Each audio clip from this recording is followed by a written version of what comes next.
Bom, então a Ruth Rocha é uma escritora contemporânea. Eu mostrei a foto dela para vocês a aula passada. É claro que é uma foto bem antiga, né? Ela já está com 80 e poucos anos, porque ela é de 1937, mas é uma escritora muito atuante ainda, né? Eu queria falar um pouquinho da biografia dela, né? Dona Ruth Rocha nasceu em São Paulo, na Vila Mariana, e se formou em sociologia, e depois ela fez uma especialização em orientação educacional, e na época existia uma revista chamada Revista Recreio, que ainda existe. Quer ver? Eu vou tentar achar aqui para vocês.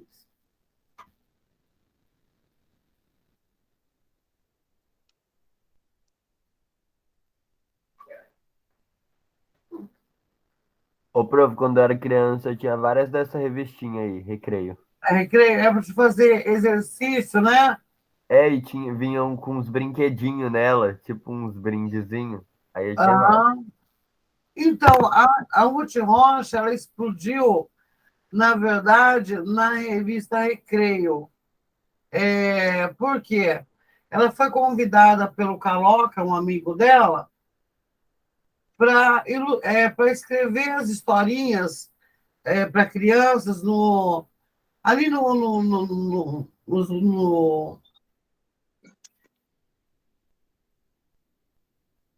na, na,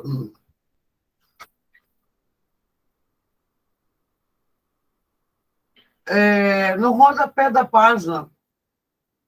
Só que eu não estou achando aqui, não, nenhum, nenhuma, nenhuma revista Recreio aqui. Eu devia ter preparado antes, mas esqueci realmente. Trabalhou, então, na revista Recreio, e lá ela fazia exercícios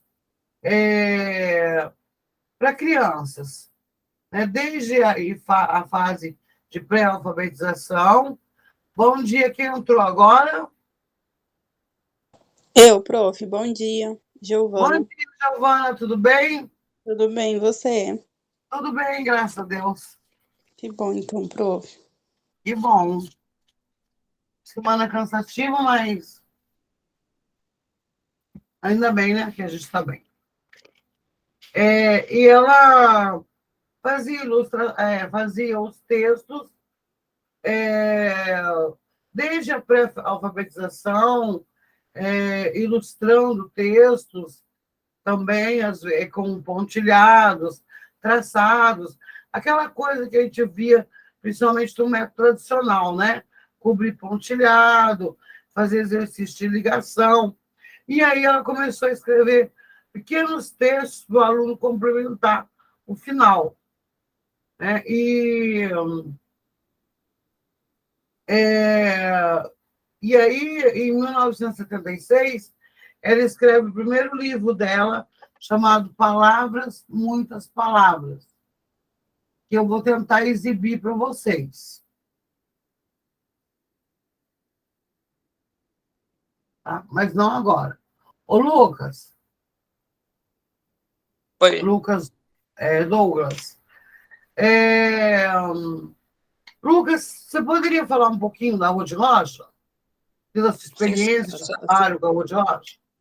sim, eu tô com problemas técnicos e tô pelo telefone, então não sei se eu vou conseguir apresentar, mas eu fiz um slide aqui. Aham, mas se não der, não tem problema. Ou se você quiser, você me manda o slide pelo WhatsApp Sim, e sim, só um minuto. eu tento apresentar. Tá, deixa eu tentar apresentar aqui.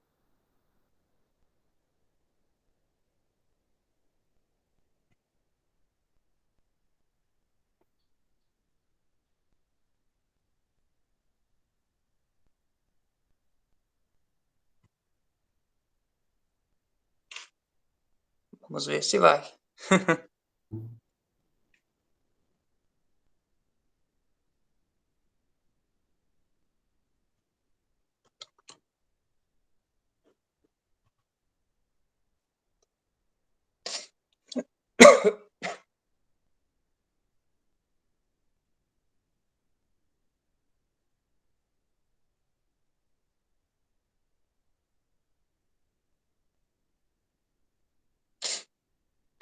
Então, pessoal, deu certo. Deu certo? Deu certo. Gente, olha, peraí, eu tô no Facebook, postando lá. Vocês poderiam abrir uma câmera um minutinho só para eu dar um print com essa imagem e a imagem de vocês? Aberta? Eu estou em Isso. duas frentes. Aí, que povo interessante. Povo bonito, né, professor? Povo bonito. Sábado de manhã com as caras bonitas dessas, né? Amém. Letícia da Meiga.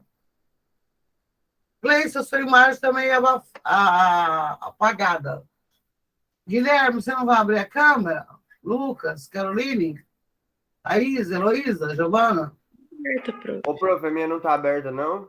Tá Não. Nossa, professora, eu tô sem condições de abrir a câmera. Eu tô com meu cabelo tudo bagunçado. Ah. O meu deu uma ajeitada nele. Tem que dar um cuidado, uma macetada, né? Gente, eu vou tirar o print, tá? Para colocar lá no Facebook.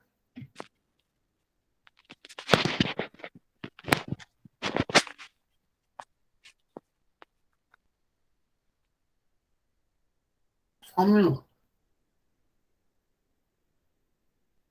Lucas, você já vai começar, tá? Só um minuto.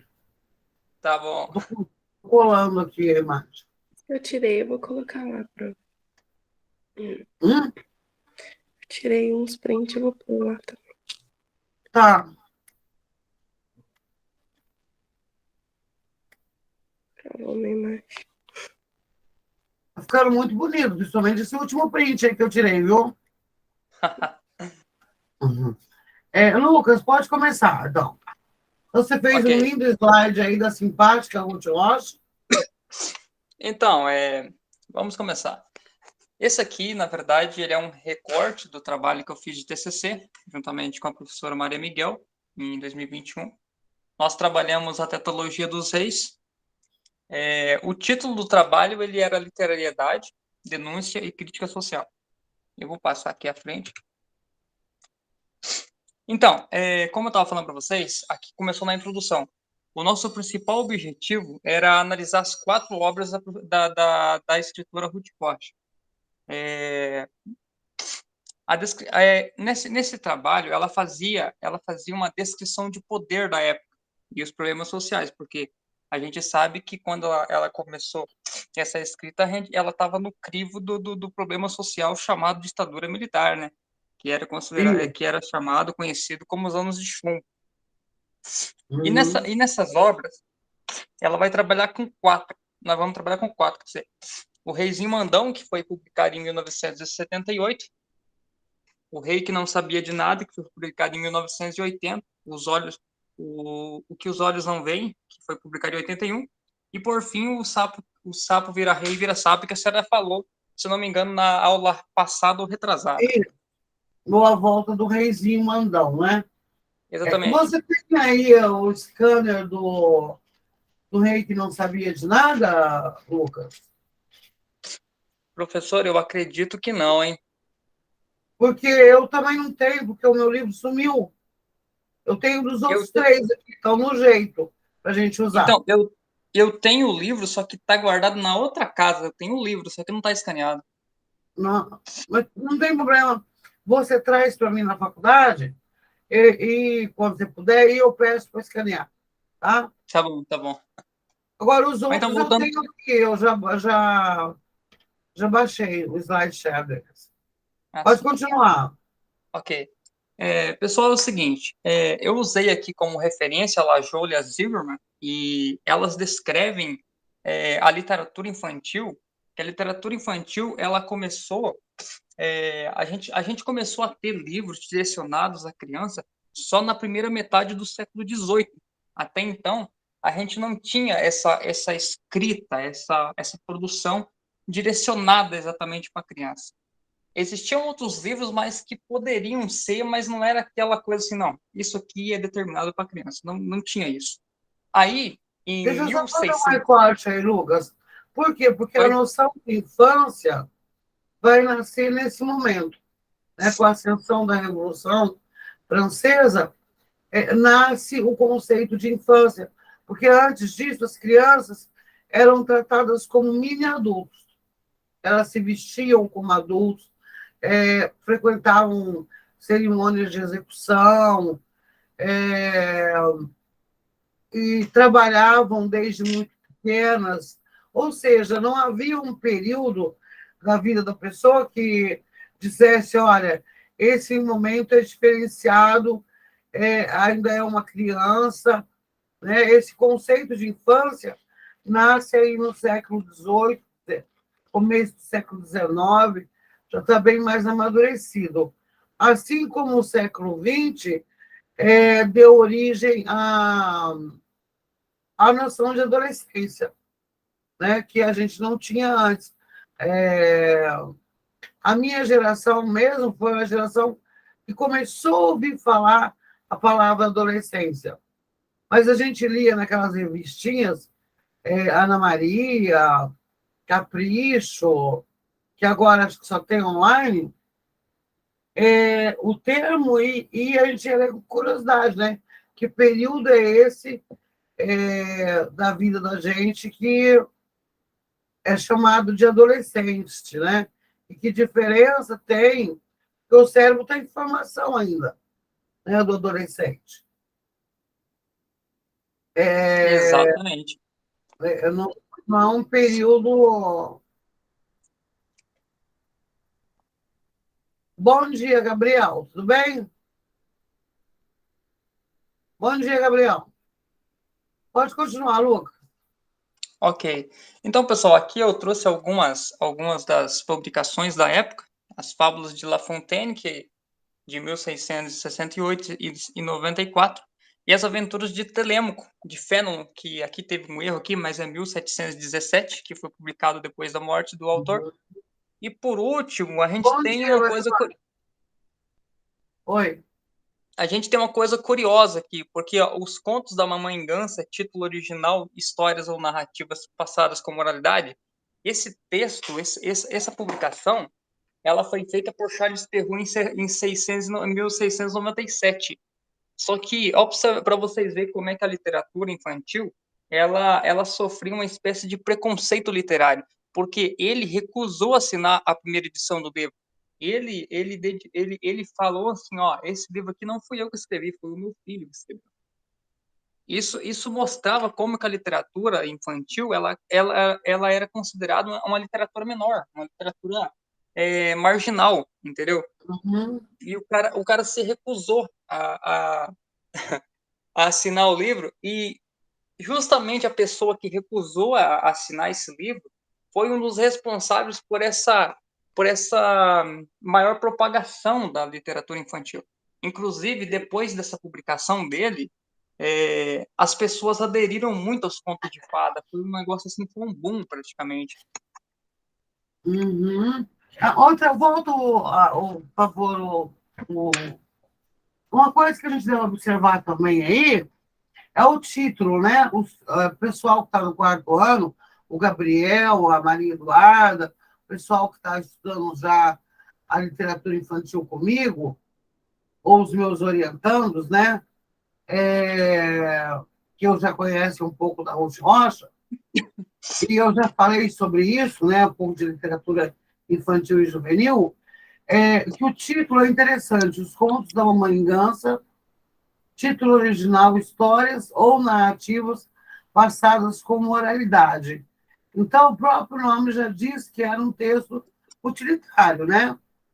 Ele é um Exatamente. texto muito mais para ensinar conceitos de moral, de normas de comportamento, noções de obediência, propriamente do que ter um caráter estético. Pode continuar, Lucas. Ok.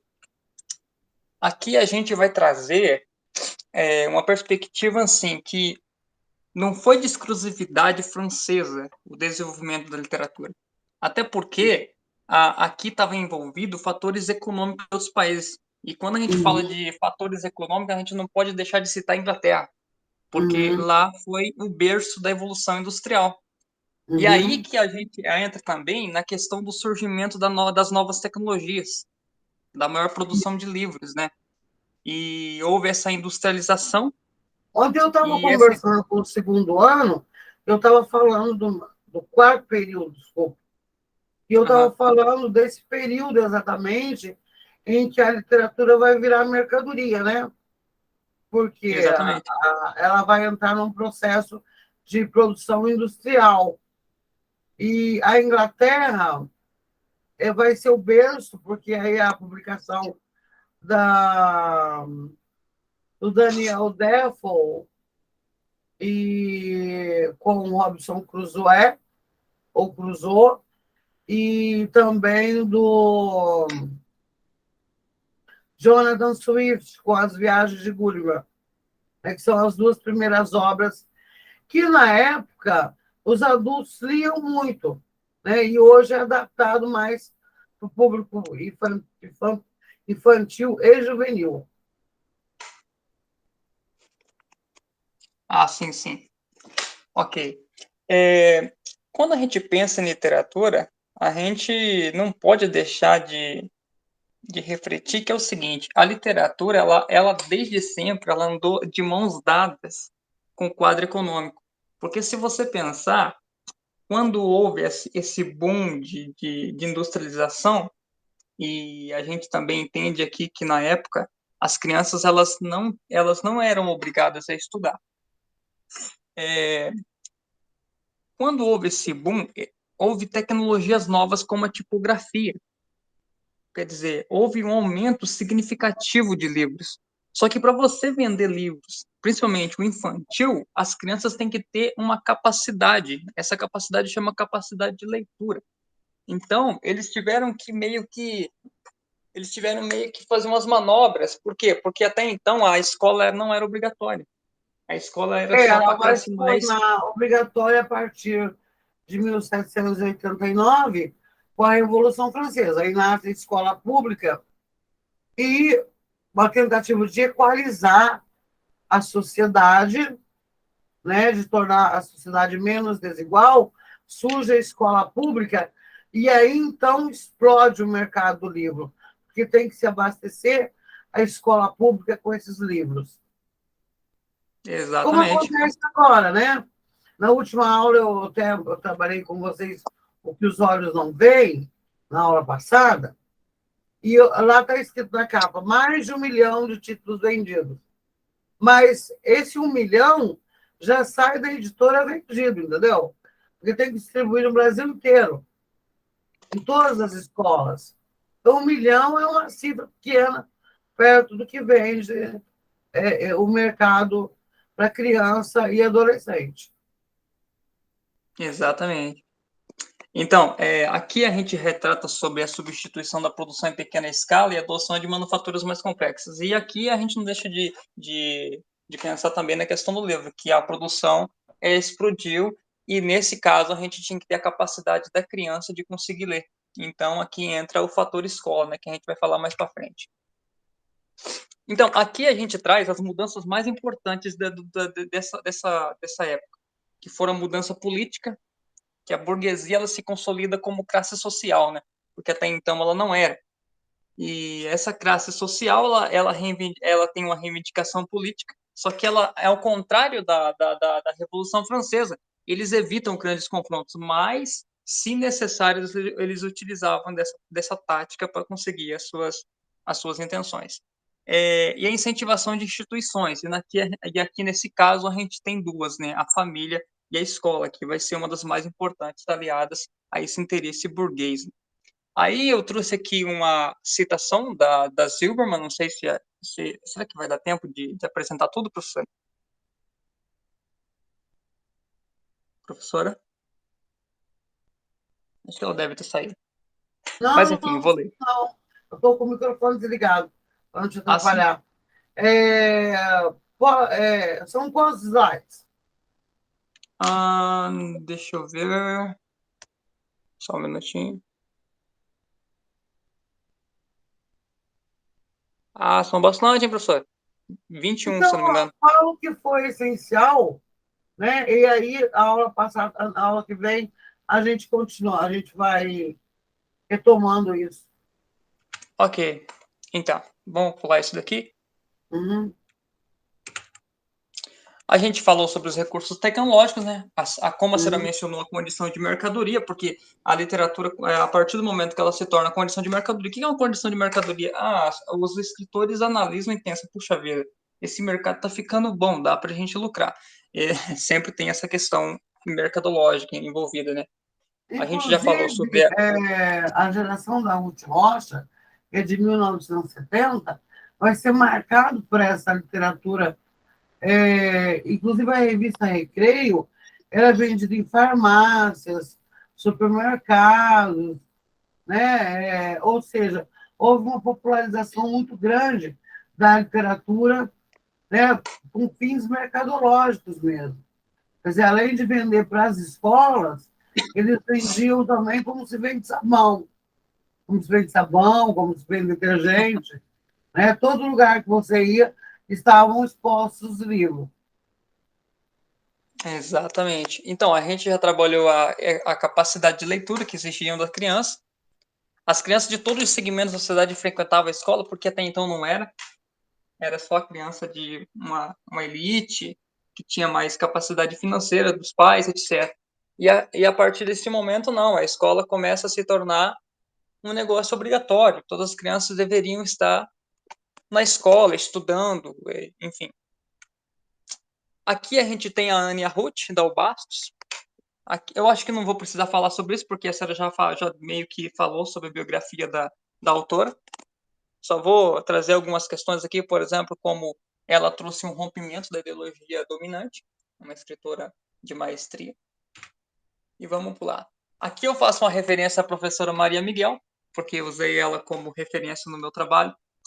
E a professora Maria Miguel dividiu a obra de Ruth Rocha em 3 fases, né? A primeira fase ela era voltada ao ensino pedagógico, como a senhora falou, tinha ligada à revista Recreio.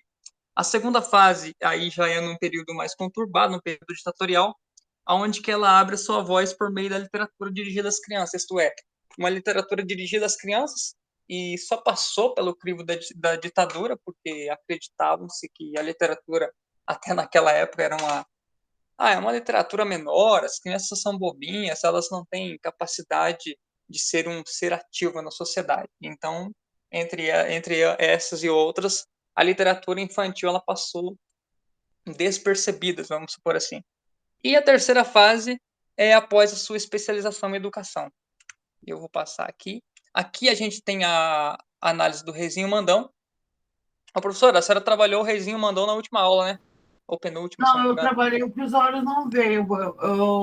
Se você quiser dar um tempo, agora a gente lê o Reizinho Mandão, que eu Pode tenho ser, aqui, né? E aí a gente volta para o slide, se der tempo, senão a gente volta a semana que vem. pode ser, pode ser, Aí você pode ser. descompartilha para eu compartilhar. Tá legal. Só um minutinho.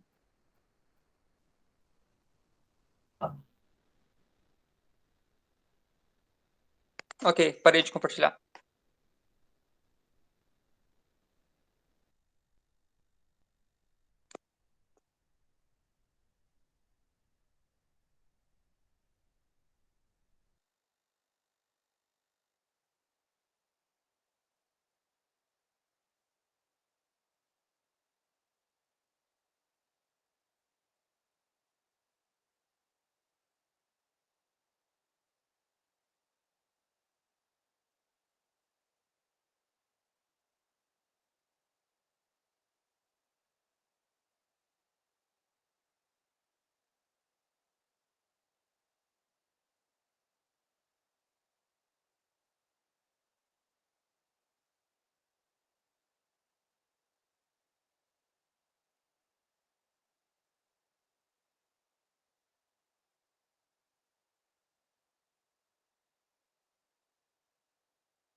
Tá apresentando?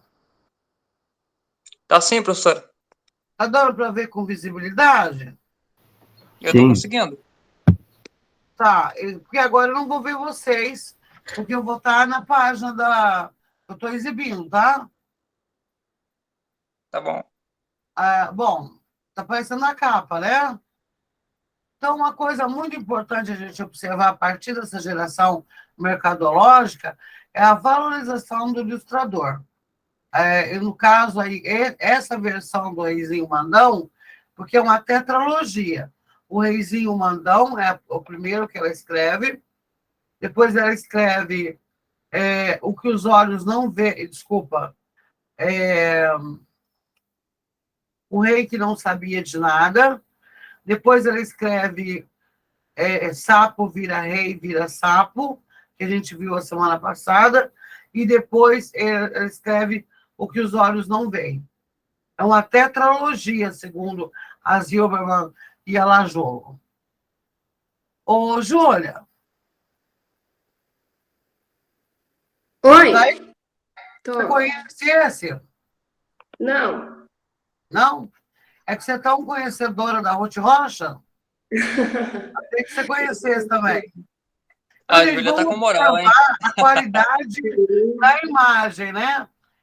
Quer dizer, ele já é uma sátira, porque você está vendo um reizinho todo, né, bem digamos, com traços de caricatura, né?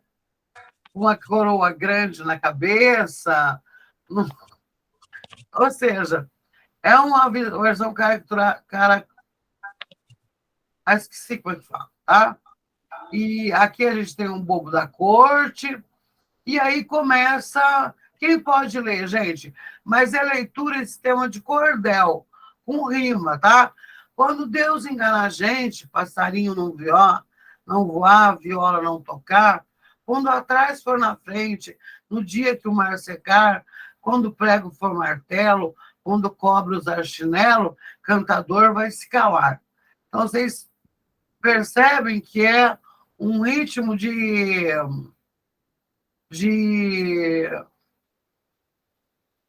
cordel, né? Todo mundo. Bom dia, Duda. Tudo bem? Todo mundo conhece o cordel, né? Estão me ouvindo, gente? Oi, professora, eu tinha caído. Eu posso ler se a senhora quiser. Tudo bem. Uhum. Vou descer aqui, tá? Pode ler, tá boa a imagem para vocês? A senhora consegue. Não, tá boa assim. O que aumenta? Eu vou contar para vocês uma história que meu avô sempre contava. Ele dizia que essa história aconteceu há muitos e muitos anos, num lugar muito longe daqui.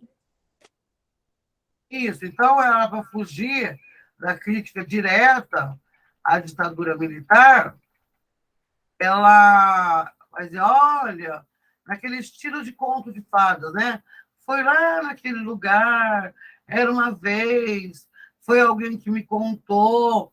Quer dizer, ela tira a responsabilidade de ser o narrador que está contando. Não, ele está contando alguma coisa que alguém já contou para mim.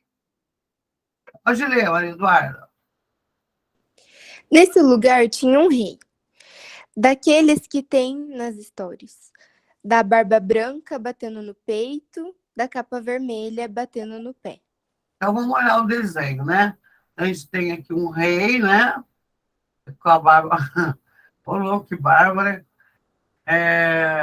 Sentado no seu trono, e uma súdita embaixo com uma criança, né? E aí aqui embaixo a gente tem a outra figura do rei, né? Que é o príncipe. Pode ler, Maria Eduarda, por favor. Como esse rei era rei de história, era um rei muito bonzinho, muito justo, e tudo o que ele fazia era para o bem do povo. Vai que esse rei morreu, porque era muito velhinho, e o príncipe, filho do rei, virou rei daquele lugar. Uhum. Então, a gente é uma posição aí, né? Quer dizer, era um paraíso, mas aí assume o reizinho e olha a figuraça que o Walteron desenha. Que o desenho é muito importante para a gente trabalhar com crianças. O desenho eles têm uma memória, nesse momento, muito mais visual quando são crianças, apesar de que os livros da Ruth Rocha divertem qualquer um, né? Tanto faz a gente, como criança, como adolescente. Mas, assim, esse trabalho com visual é muito importante, porque a criança precisa de texto curto e muita animação no desenho. É muito colorido, porque elas não trabalham muito bem com o abstrato, mas sim com coisas concretas. Dá para ler? A senhora consegue dar um zoom? Deu? Aí, obrigada. O príncipe era um sujeitinho muito mal educado. Ai, acho que tá um pouco claro, parece, professora. Mimado. Ah, tá. Desses que as mães deles fazem todas as vontades. E eles ficam pensando que são os donos do mundo. Então, veja bem como que ela Eu aproveita. tenho uma porção de amigos assim. Querem mandar nas brincadeiras. Querem que a gente faça tudo o que eles gostam. Quando a gente quer brincar de outra coisa, ficam logo zangados. Vão logo dizendo, não brinco mais. É.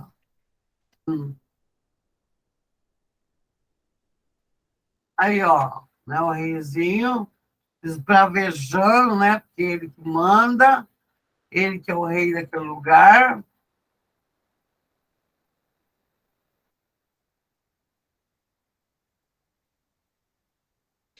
E quando as mães deles vêm ver o que aconteceu, se atiram no chão e ficam...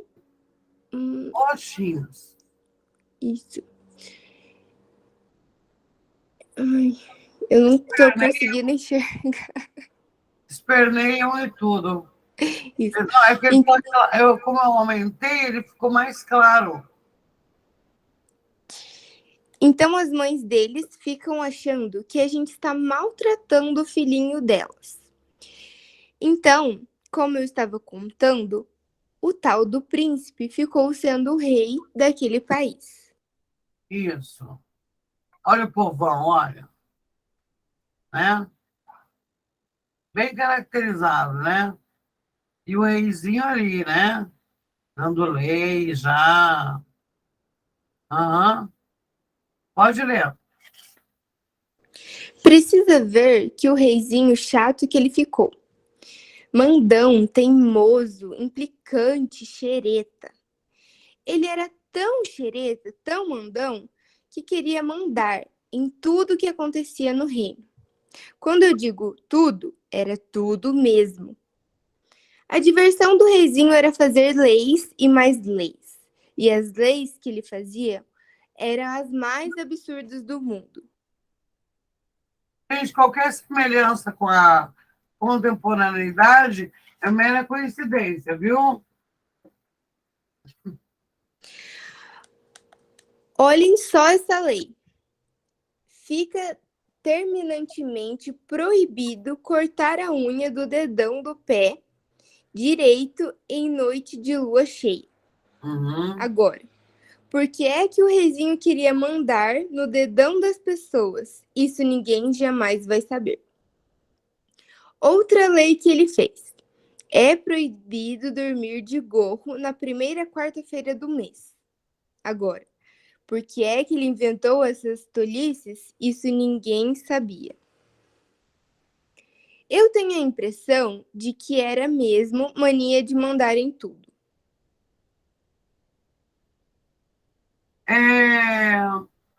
Vou descer aqui.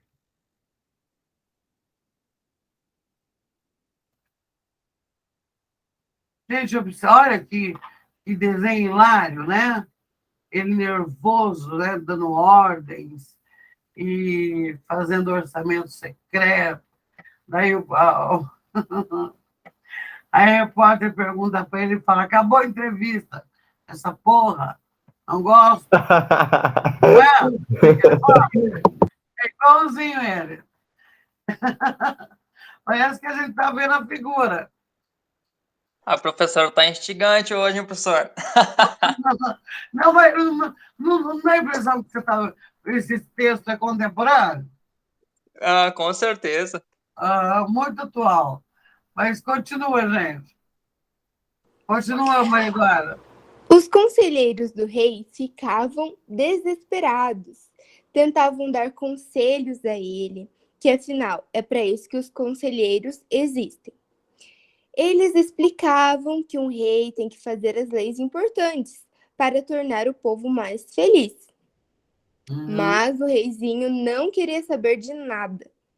Era só um conselheiro qualquer abrir a boca para dar um conselho e ele ficava vermelhinho de raiva. Batia o pé no chão. Oi, professor?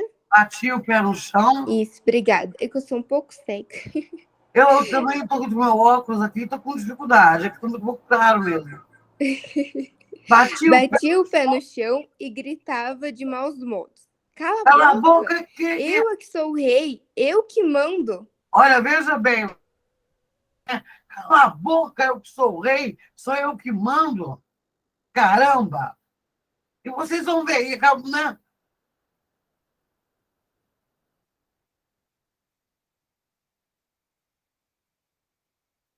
Olha lá, ó, todo mundo com a boca fechada, com um esparadrapo, os conselheiros.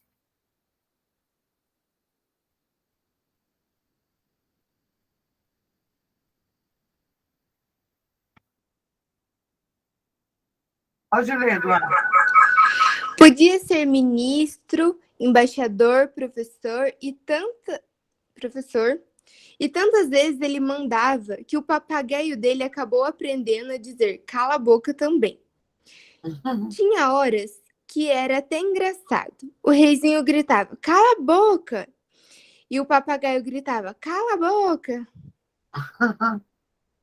Não, esse é alegórico isso aí, né? Claro que tem tanta gente que repete o discurso do imbecil em questão, né? Que é o mesmo, uma papagaice, né? Quando começaram com a madeira de piroca e do kit gay, era só aquilo, né? São os verdadeiros colecionadores de fake news. São os papagaios, né? Eles respondem, eles repetem apenas o que o reizinho manda.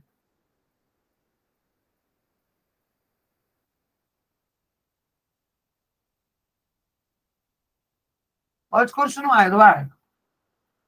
Tem que abaixar? Isso, prof, fazendo favor. Olha o papagaio, parece o José.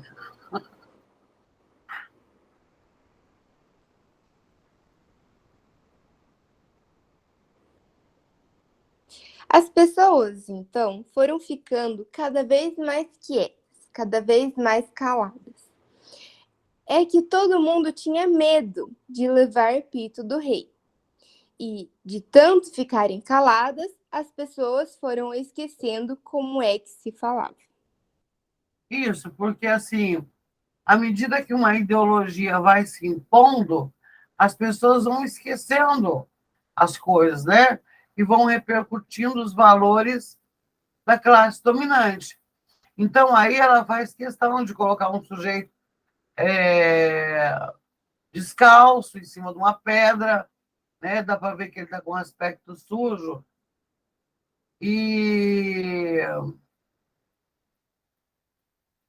E o outro desenho, né? Mostrando assim, né, a cabeça, né? Ou seja, um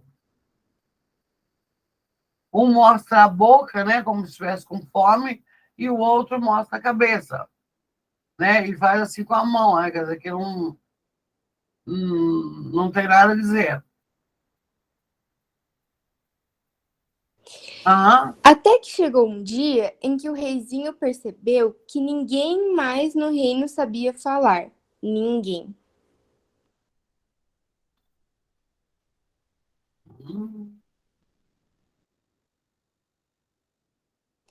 No começo, até que ele gostou, porque podia falar durante horas e horas e ninguém interrompia. Só o papagaio é que de vez em quando se enchia da falação e gritava: Cala a boca, cala a boca! O reizinho nem ligava e continuava falando, falando.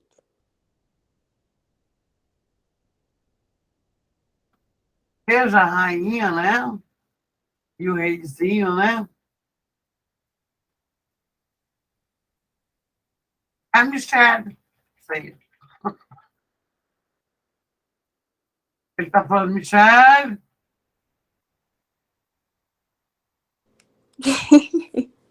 Mas tudo que a gente faz sozinho acaba cansando. E o reizinho começou a enjoar de tanto falar sozinho. E tentava convencer as pessoas a conversarem com ele. Vinha assim, como quem não quer nada, e puxava conversa, perguntava uma coisa e outra, mas as pessoas não respondiam nada. Uhum.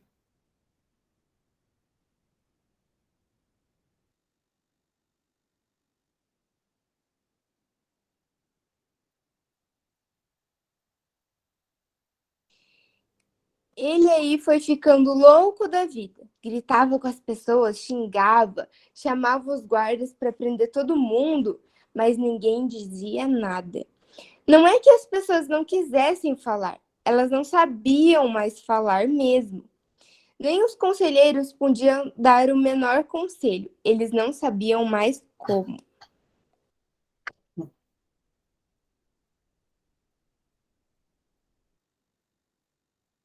Só ficou o papagaio mesmo. E o reizinho foi percebendo devagar o que ele tinha feito com o povo. Aí deu nele uma coisa no coração, uma tristeza, uma dor na consciência. Então ele resolveu dar um jeito na situação, descobrir uma forma de consertar o estrago que tinha feito.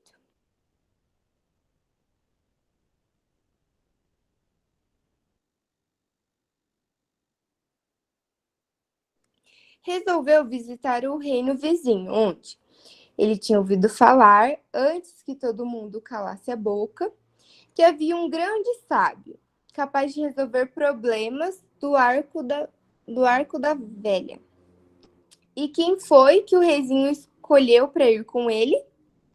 Pois foi o papagaio, que não parava de gritar: Cala a boca! Mas que pelo menos era uma companhia.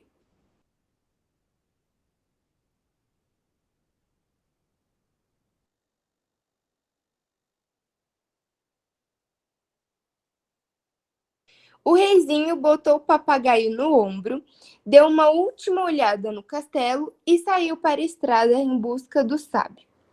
O reino do reizinho era meio grande, por isso ele demorou um pouco a chegar. E teve de atravessar o reino todinho naquele silêncio de apertar o coração.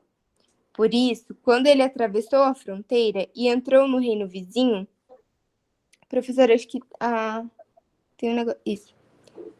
Tem um negócio na frente. E entrou no reino vizinho, até levou um susto. Ah, chegou lá, estava todo mundo brincando, né? Dançando.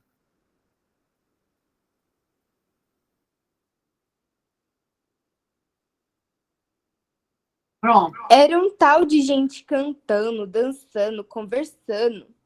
Tinha criança brincando de roda, tinha menino gritando na rua, tinha até um velho, parece que fazendo discurso. E todo mundo vinha conversar com o reizinho e perguntar o que é que ele estava fazendo ali. E ele gostava.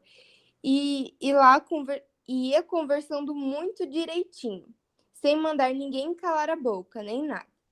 Até que ele achou o lugar onde tinha o tal sábio. Eu vou descer.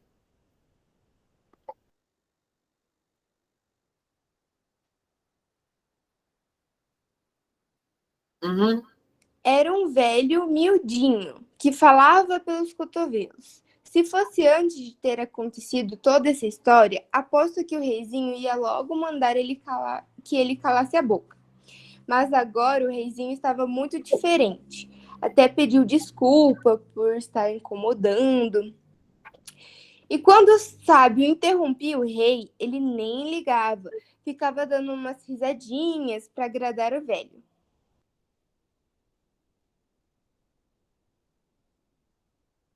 O jeito. Pode ler, Maria Eduarda. Vocês precisavam ver o pito que o velho passou no reizinho. Pois é, ele dizia, vai mandando calar a boca, não é? Depois aguenta, é isso que dá. E o velho andava de um lado para o outro, balançando a cabeça, sacudia o dedo, bem no nariz do rei. E o rei não podia fazer nada, que ele não era rei daquele lugar nem nada. E até estava na casa do sábio.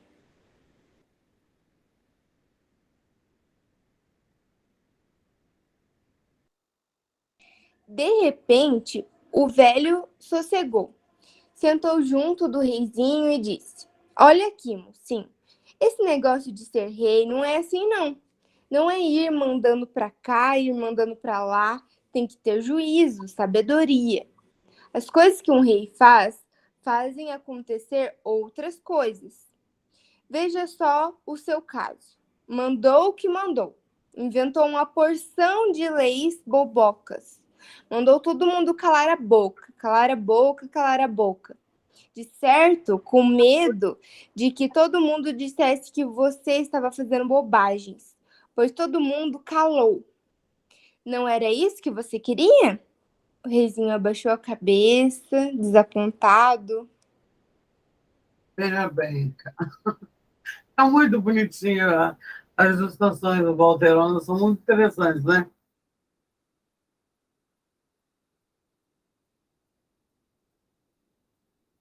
E não adianta emburrar, não, continuou o velho.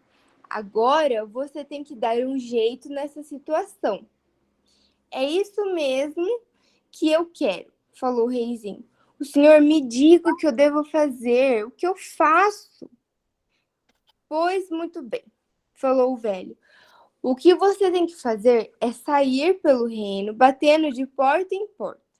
Se conseguir encontrar uma criança, uma só, que ainda saiba falar, ela vai dizer a você o que você precisa ouvir. E nesse dia, seu reino vai ficar livre dessa maldição. Tá, vai. Agora já vou baixar. Vai.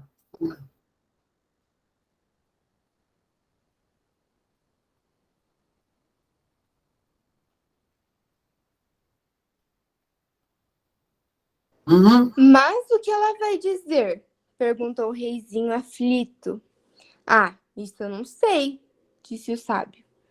Mas você não é um sábio? Não sabe de tudo? Saber, eu sei, de muitas coisas. Mas isso não. Procure uma criança que saiba falar. Essa, sim, pode ensinar você. O reizinho saiu, meio desanimado.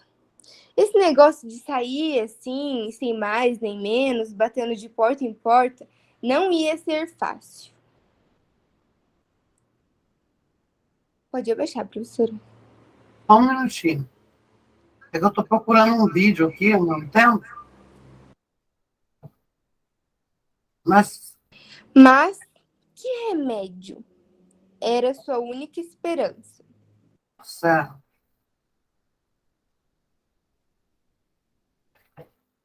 Pronto.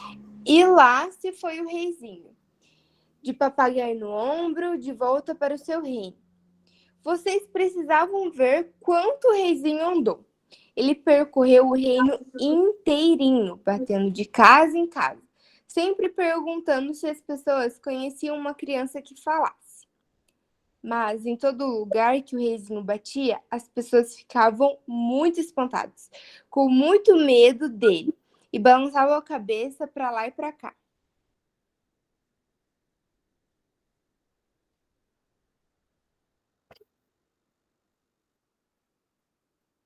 Pronto. Ninguém conhecia a tal criança. E o silêncio era cada vez maior. Todo mundo quieto, esperando que alguma coisa acontecesse. Até que um dia, história é bom por causa disso. Tem sempre uma hora em que quem está contando a história diz: até que um dia.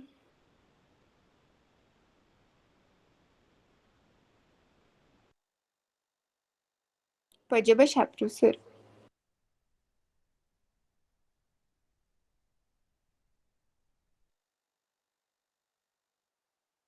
Professor.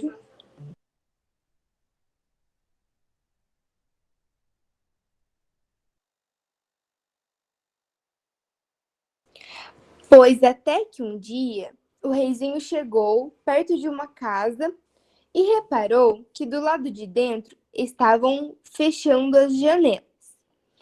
Ele aí desconfiou. Bateu na porta, bateu e ninguém atendia. Mas o reizinho percebeu que tinha gente em casa e bateu mais e mais. E começou a gritar: não adianta fingirem que não tem ninguém. Eu não saio daqui se não abrirem.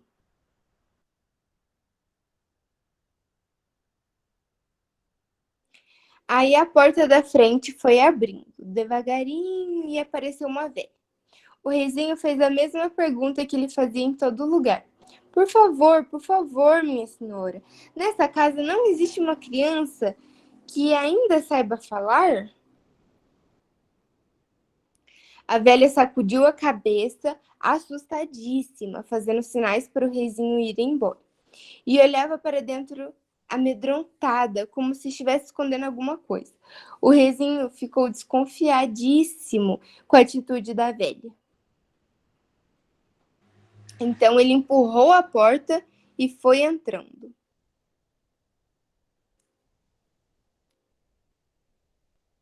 Porque, como eu contei, ele era muito mal educado e ia entrando na casa dos outros, mesmo sem convite. Lá no fundo, meio no escuro, tinha uma criança, uma menina, magrinha, de trança comprida e de avental xadrez. Aí o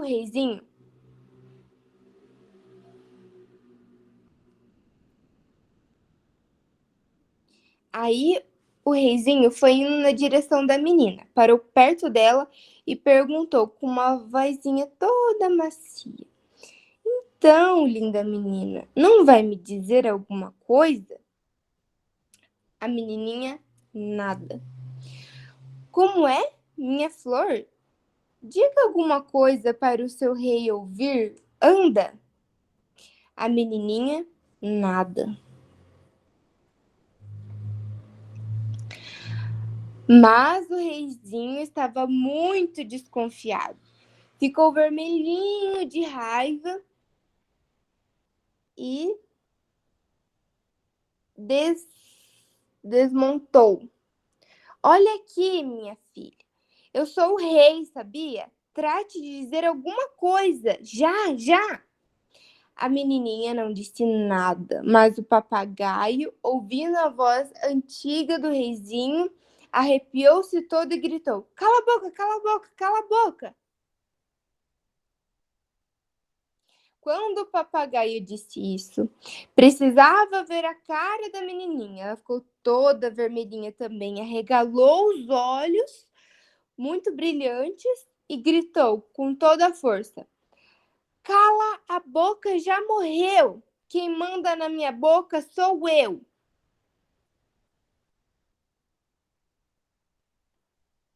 No mesmo instante, ouviu-se um estalo, como se fosse um trovão, e começou um barulho estranho que há muito tempo ninguém escutava. Eram vozes e mais vozes que vinham de todos os lados, de perto e de longe.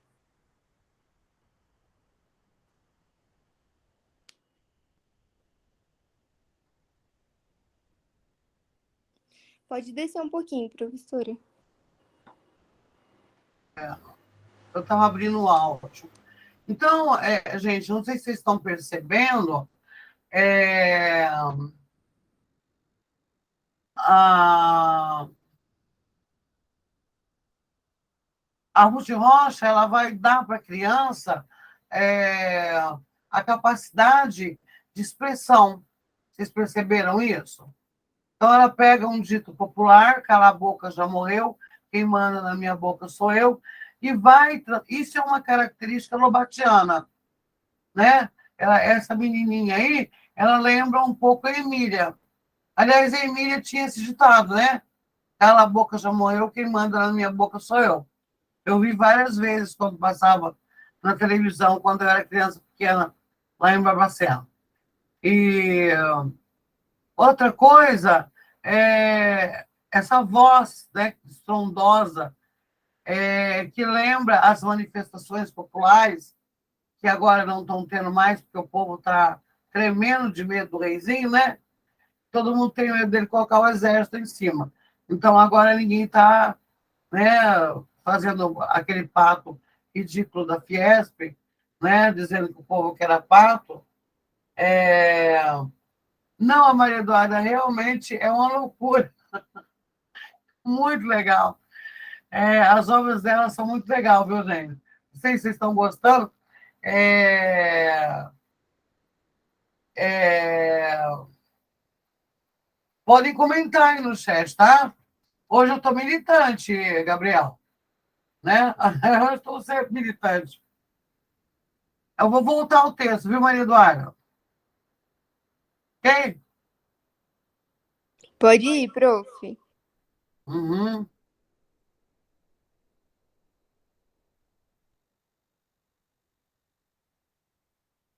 Dá para ler? Tá um pouco clarinho, mas acho que dá para ler sim. Fortes e fracos, de homens e de mulheres, crianças, cantando, falando, gritando, rindo. Eram canções de roda, de amor, de brincadeira, e a música de banda, fanfarra, orquestra. O reizinho foi ficando assustado, amedrontado, perturbado com todo aquele barulho, com toda aquela alegria.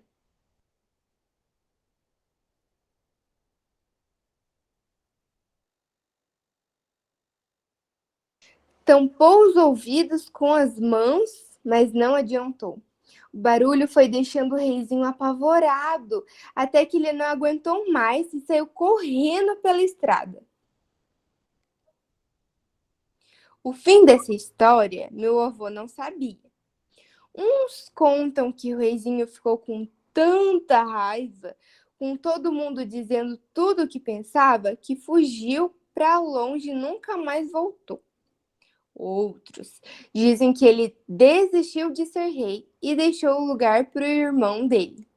Bom, aí ela começa no aberto, né? Dizendo que alguém contou essa história que o vô dela contava, mas ele não sabia de onde vinha. E termina também no indeterminado,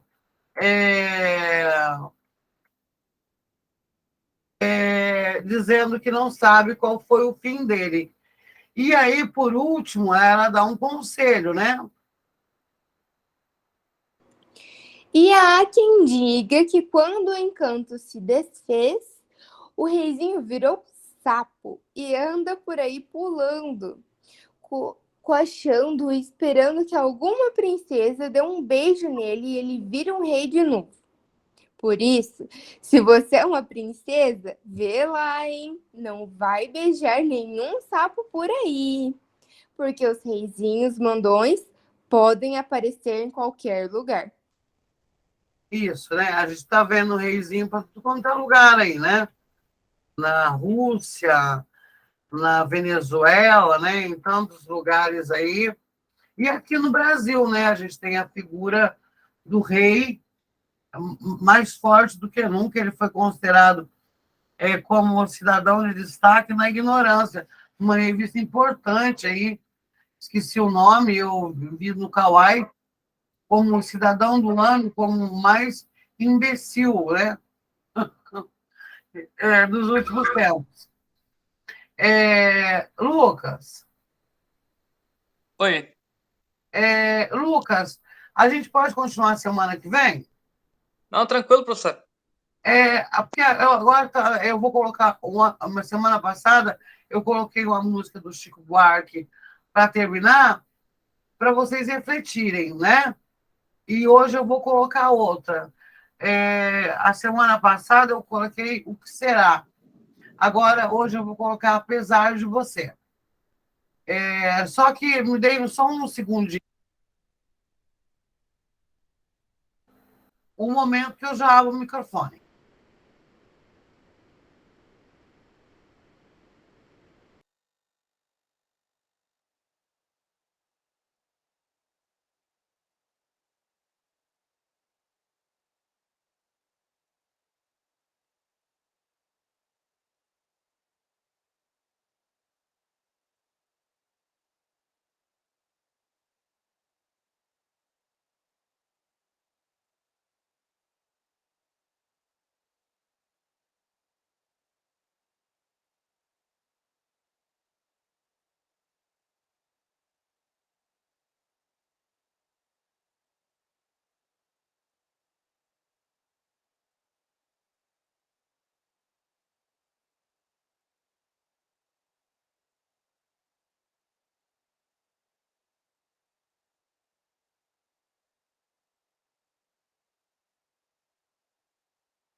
Está compartilhando?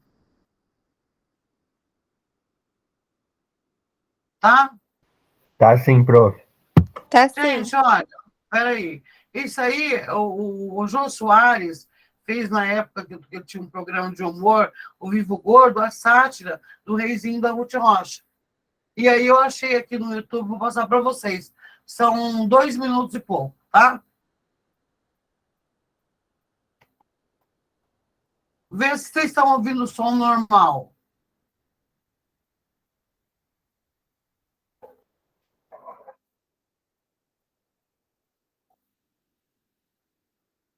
Não, né? Até agora nada? Não, eu vou fazer o seguinte, eu vou mandar o link para vocês e vocês veem aí, tá? Porque ele não, dificilmente ele consegue apresentar o YouTube, o som do YouTube.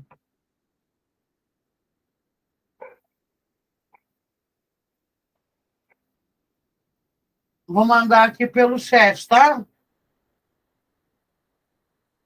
Tá bom, professor. Aí eu dou uns 4 minutos para todo mundo assistir. Pode abrir.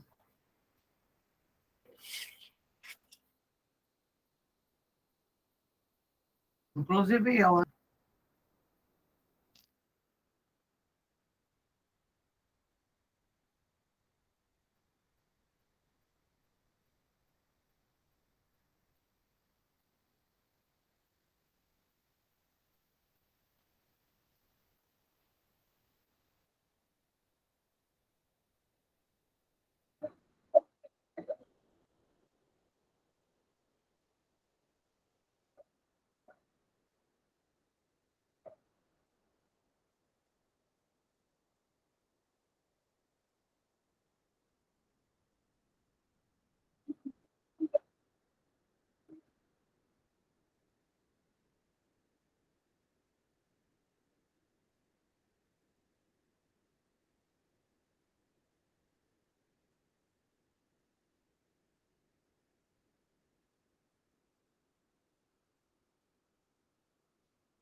Oi, gente, conseguiram ver? Oi, estão aí? Conseguiram ver? O Consegui, prof. que vocês acharam da paródia? Professora, muito bom, hein? Muito bom.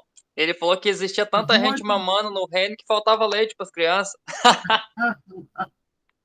Dinheiro público. Uma realidade, é uma realidade de 500 anos. Né?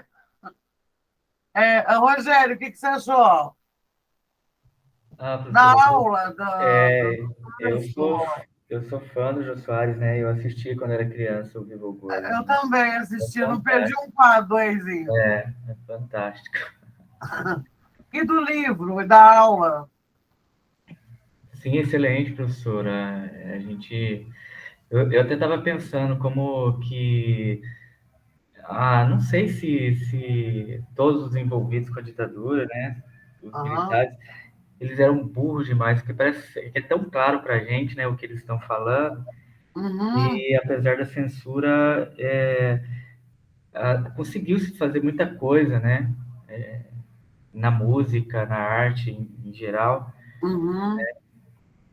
E daí, E por falar em música, eu vou colocar uma música para vocês, apesar de você, para a gente fechar com o Chico Buarque. Mas eu gostaria de ouvir um pouco mais de vocês. É uma espécie de avaliação minha, tá? Do meu desempenho também. Gente, mas essa do Reizinho, Rogério, era em plena ditadura militar, né?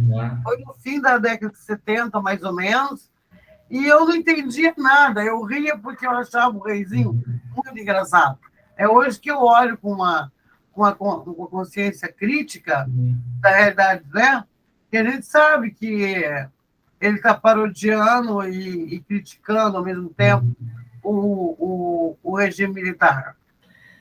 talvez, eu sou formado em história também, né, professor? Então, talvez fica claro para a gente agora, né, conhecendo a história. E naquele momento era o que estava acontecendo na hora, né? Uhum. Além de ter o distanciamento do tempo, né? E tem o distanciamento da idade, né? Quando criança, a gente não consegue ter essa leitura crítica. Ô, Júlia, você está aí, ó? Guilherme? Alguém quer falar alguma coisa, gente? Pelo jeito, todo mundo no ar, fora do ar. Então, eu vou colocar a música aqui. Tava desligado. Oi, Júlia. Tava Prof, desligado. eu tô assistindo também. Tava desligado. Tá. Então pode opinar, gente. Eu faço questão que vocês opinem, porque assim eu posso melhorar a aula, posso manter o mesmo nível de aula E a semana que vem a gente continua, tá, Lucas? Pois não, Tá bom, Júlio? professor. Então, essa do Reizinho Mandão eu não tinha visto, mas é bem semelhante àquela da semana passada, não é? Do... São 4 livros, uma sequência do outro. É, e tipo assim, o que que a gente vê? Uma forma, igual o povo falando, ah, vai voltar a ser ditadura. Tipo, a Dilma vai colocar a ditadura. Não tem como ela, tipo, o povo do PT, Dilma, Lula, colocarem ditadura sendo que eles passaram pela ditadura, tanto que eles sofreram. Você acha que eles iriam impor algo assim? Então eu vejo bastante das críticas do Tudo, né? Como, por governo. exemplo, a pedofilia, a liberação Exatamente. do aborto, da O povo droga. está totalmente Ficaram no desvirtuado. poder aí já há 12, 14 anos e não fizeram isso. Mas o que rola de fake news por aí, em Hoje mesmo eu postei no Face. Se o povo conhecesse um pouco da história do Brasil, não falaria tanta merda igual tá falando. Porque, tipo, Aham. igual vocês estavam falando, eu estava escutando. É, tipo assim, tanto que aconteceu na ditadura, igual essas músicas do Chico, eu sou fã de carteirinha do Chico Buarque. Você coloca Geni e Zé Pilinho. Então, tipo assim, na Geni e Zé Pilinho, ele reflete essa parte, tipo assim, do herói desmistificado pelo povo e, tipo, que eles contradizem tudo. Que era a Geni, né? Que do nada ela era a deusa, a imperadora da cidade, e do nada queriam cuspir, jogar pedras. Então, tipo assim, o que que acontece? Mesma coisa do governo, eles justificam tudo que eles querem por orgulho e vontade própria, e assim, tipo assim, criando essas fake news. E esses textos refletem bastante a realidade de hoje. Então, são pessoas, tipo assim, querendo impor as vontades, só que daí, para eles impor a vontade deles, eles têm que manchar a imagem de outras pessoas. Então, isso faz bastante reflexo dos dias atuais. Eles mancham a imagem de outras pessoas para se aparecerem como se fossem donos da verdade, por assim dizer, né? E sobre esse texto, eu imagino isso. É. Gente, olha, eu mandei um último vídeo para vocês, a gente já vai encerrar a aula, tá? Apesar de você do Chico Buarque, para a gente fechar com chave de ouro, tá? Aí a gente já volta e já dá o tchau. Podem abrir. Já está no chat.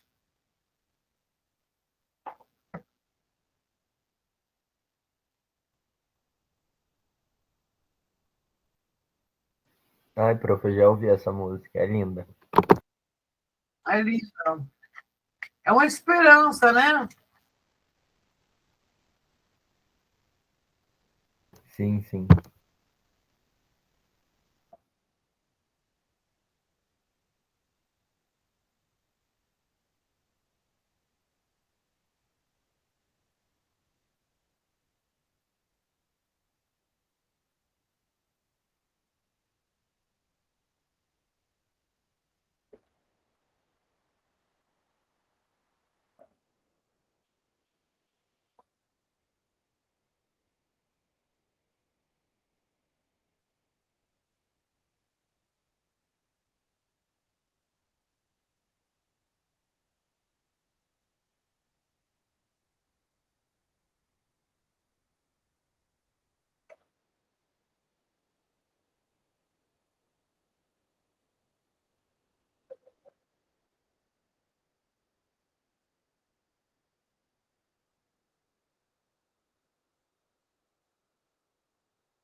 Oi, gente.